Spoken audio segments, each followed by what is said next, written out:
The ice cube melts. This is a classic problem, right? Okay. State what happens. Suggest.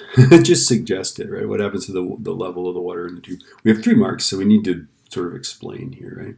So just think about this, right? The ice cube floating in there is displacing a mass of water equal to its own mass. Yes?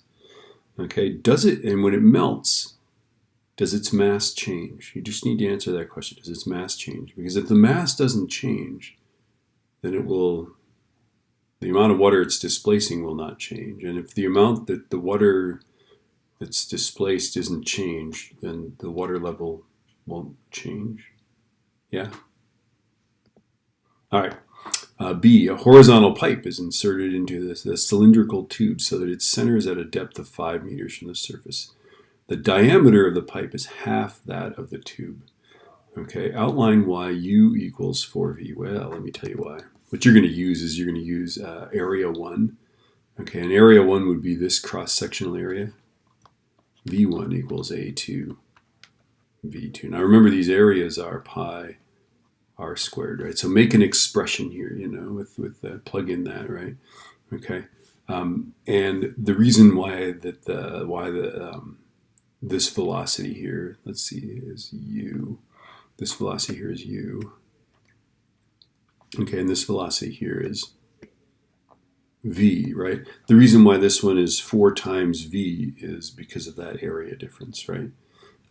There's a factor of 4 difference in the area. Okay, so just outline that. Okay, do it mathematically with a formula, right?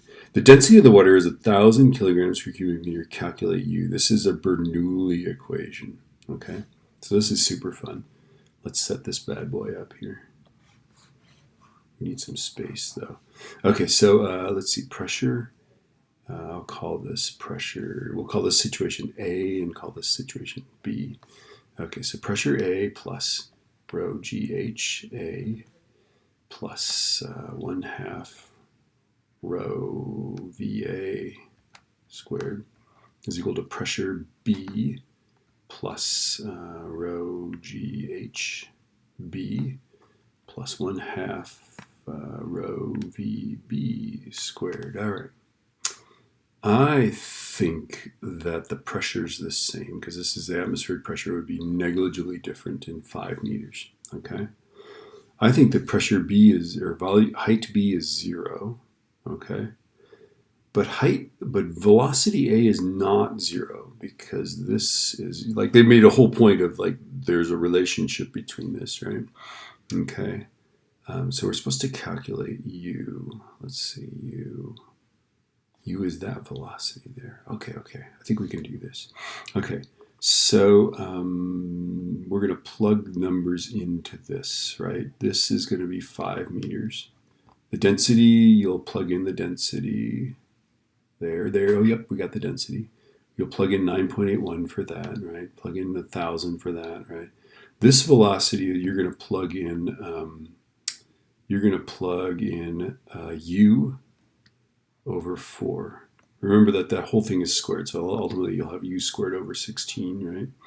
Okay, and then this will be 1,000 again, and then for here you're going to plug in u.